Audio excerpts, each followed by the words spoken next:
Welcome and good afternoon. This is Commish Orr. Today we're going to do a little update on my Payoff Pitch League, as well as talk about Ichiro and his impending uh, uh, joining of the Hall of Fame coming up. Oh, I think, what is that? Tuesday, I think, of next week. So if you're watching this, it probably or may already be past, but as I'm sitting here, Hall of Fame announcements are Tuesday. So we will talk about that a little bit. So for those of you who are new, my Payoff Pitch League here is a kind of a homebrew league, if you will. I have three teams, three American and three National League teams of Hall of Famers, and one team in each league of non-Hall of Famers, great players that aren't in the Hall of Fame. So we have four teams in each league, no interleague play a third of a season, so 54 games, and then there is a World Series at the end. I do an All-Star game in the middle, and so that's kind of the setup. We are on the 18th games for these teams. I play about 4 games a week, so one day of league play each week of real time, and I alternate that with my other project, which is a season ticket baseball best of the 90s tournament. So that's kind of give you some of the background on what we're doing here. So first, let's just take a look at some of the games that happened that I just played. First one is Boston at Oakland. Real pitchers duel here between Hal Newhouser and Bert Blyleven. And Newhouser pitched great. He only allowed 7 hits and 3 walks in a complete game. He just kind of got unlucky here. He allowed a sac fly in the third, and a wild pitch in the 7th brought home another run. That was the only 2 runs he allowed. Unfortunately for him, Bert Blyleven was even better, allowing just 5 hits and 1 run that came by way of a Josh Gibson triple in the 4th, and struck out 5 to earn his 4th win. He's now 4-0, leads the American League in wins. Raleigh Fingers came in with a perfect 9th inning. Of course, his ERA, he has 6 saves, but his ERA is terrible right now because he's had a couple of rough innings this season.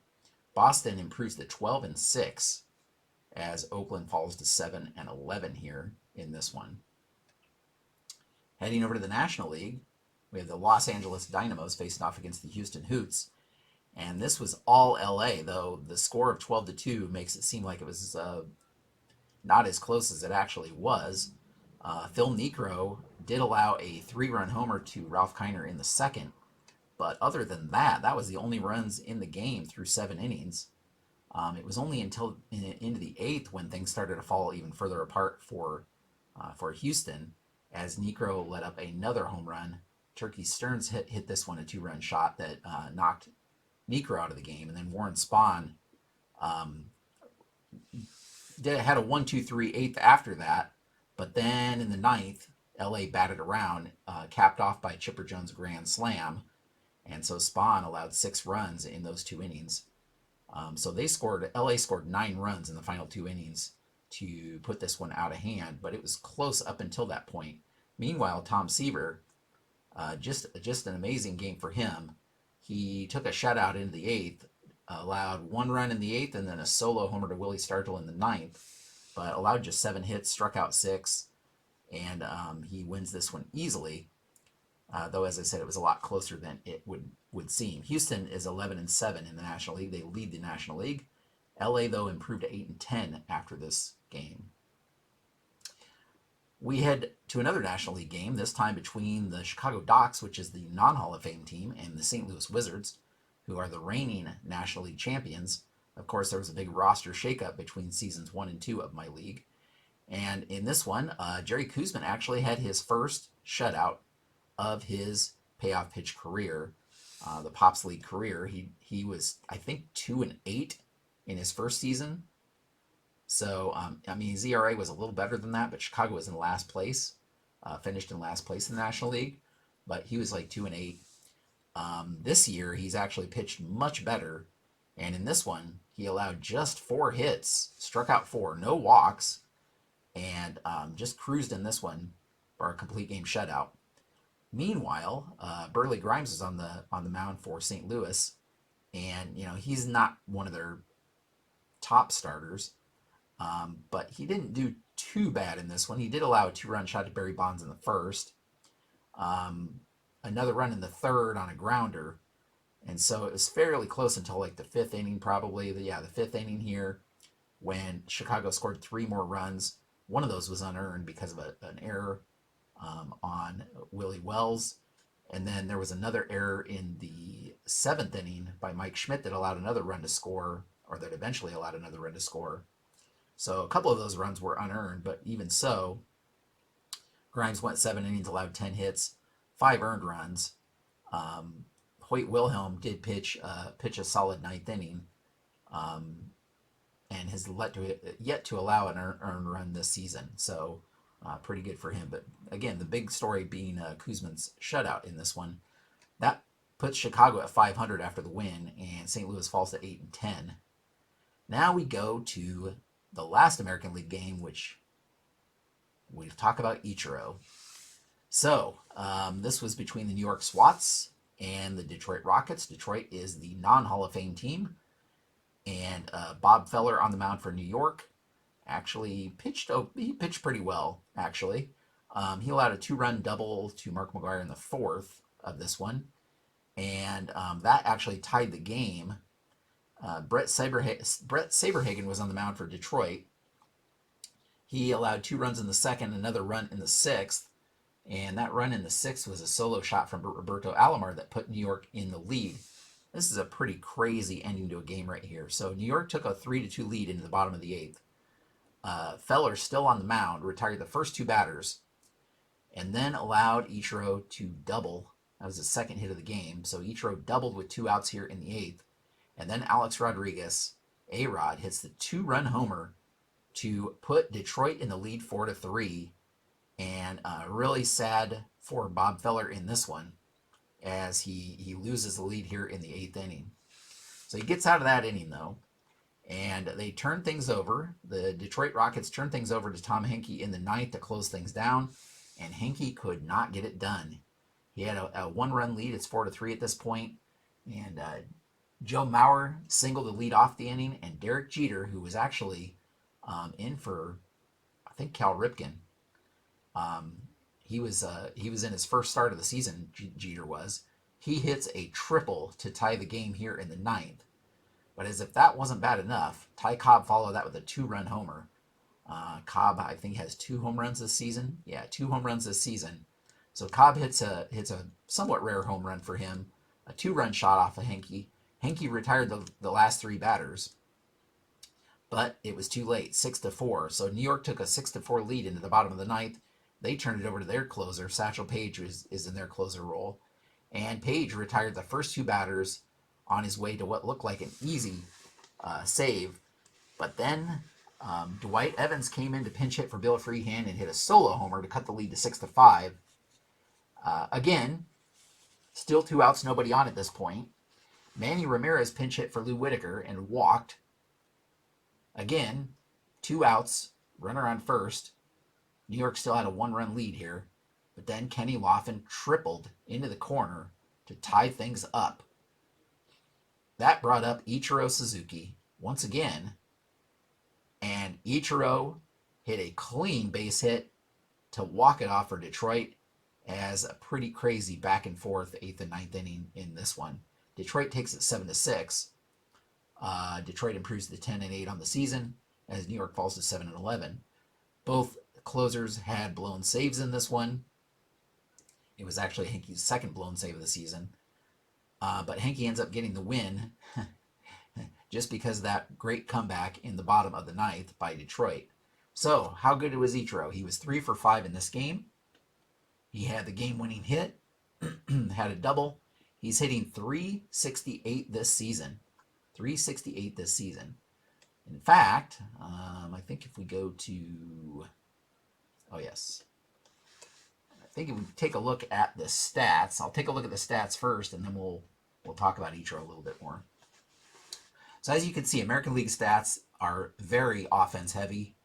The league batting average so far is, again, this is through 18 games, is .284.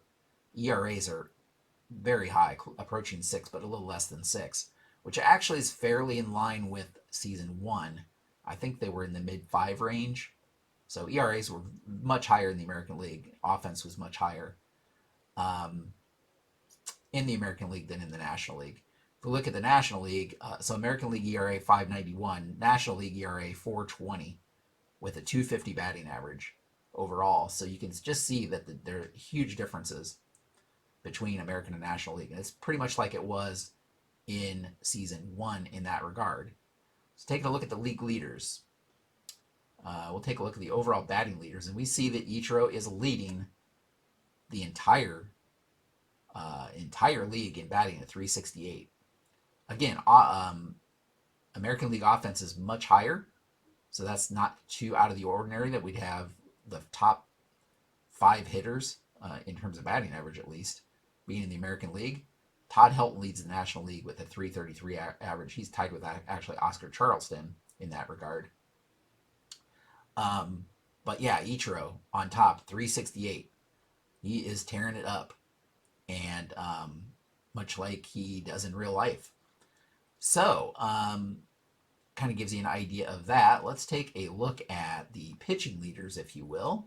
Oh, I guess I should take a look at the home run leaders. Dick Allen has 11 homers, and actually he was inducted in the Hall of Fame, and so he joined the New York Swats. He was on Detroit, joined the New York Swats, so he has 11 homers total combined for both teams, and leads by 3 homers over Frank Thomas and Babe Ruth, who are in second place in home runs in the American League.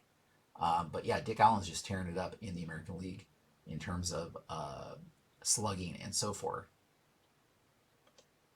Look at pitching leaders. ERA leaders, again, we would expect that they would be in the National League, and they are.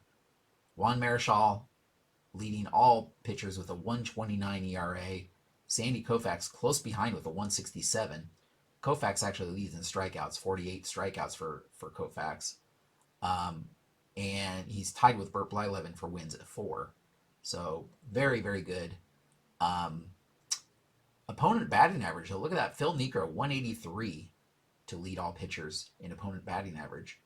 So Niekro, even though he has 3 losses, has been doing well. He keeps the runners off the base paths. He's just been kind of unlucky.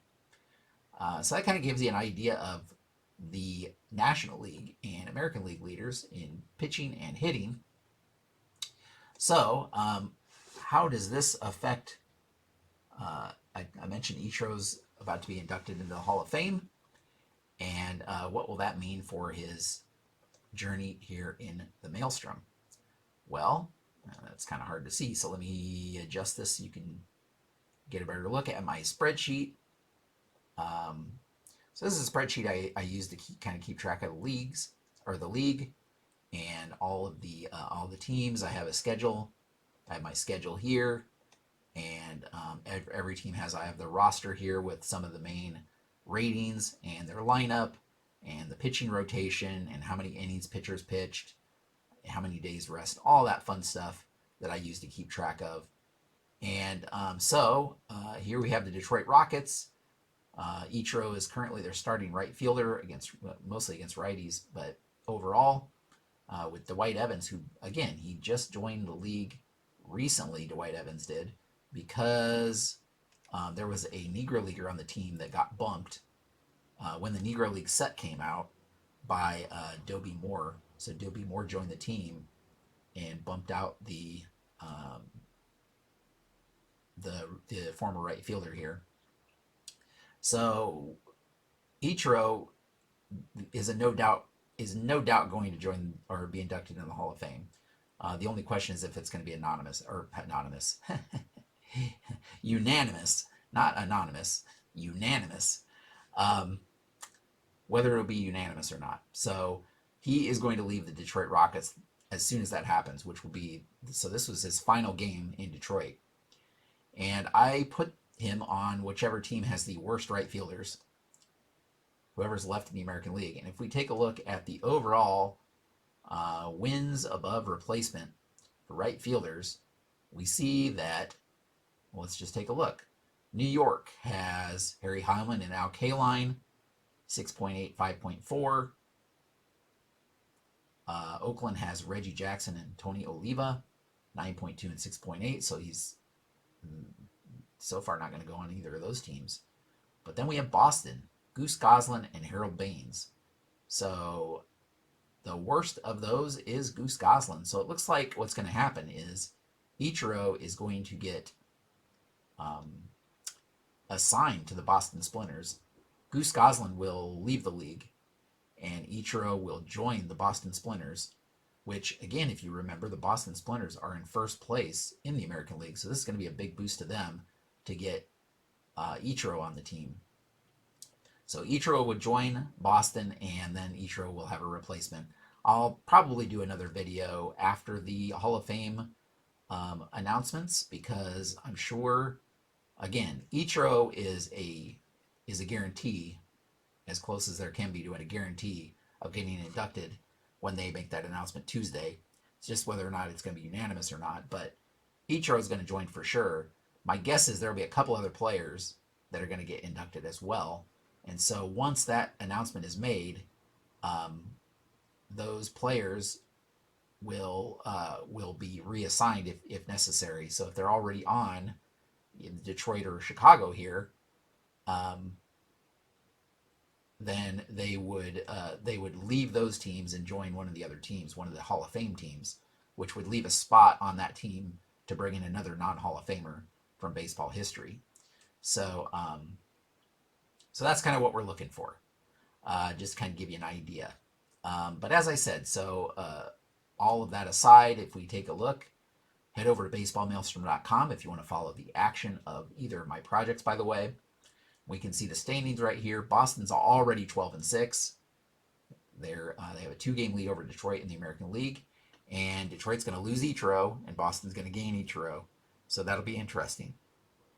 Based on the other Hall of Fame inductions, we'll have other movement as well before the next set of games that we play. But you can head over to baseballmaelstrom.com if you want to follow the action. I do a little write-up on every game. And so you can see that. You can see the standings. You can see the upcoming schedule. You can see past scores. All of that stuff for the Payoff Pitch League are on the front page. And then if you want to look at the other projects I've had over the years, there's a little tab up the top that you can go to those pages. Current one being the 1990s, Best of the 90s tournament. So you can head over there. I use Season Ticket Baseball for that project. All right. With all of that said, I appreciate you watching. I'd love to hear your comments down below. What you think of Ichiro. Ichiro, one of the, best players in history, obviously. He's going to be joining the Hall of Fame here. But yeah, especially if you were to combine his Japanese and Major League Baseball stats, which I know they don't do, but if someday down the road they make that change, similar to what they've done with the Negro League Negro Leaguers, I should say, Ichiro is going to shoot up in some categories, career hits, that kind of thing. He's going to be tops, and he's just been crazy. It's crazy to think he came in at age 27, I think I saw. He's already 27 years old and still had an insane number of hits in the majors. So anyway, all of that said, props to Ichiro for his upcoming induction. And I'll make another video after those things are announced, as I mentioned. But yeah, leave some comments down below. Let me know what you think. If there's other types of videos you would like to see, I occasionally do plays. I'll video a play of these games as well. So I'll do that every now and then. But yeah, thank you so much for watching. Until next time, have a great evening.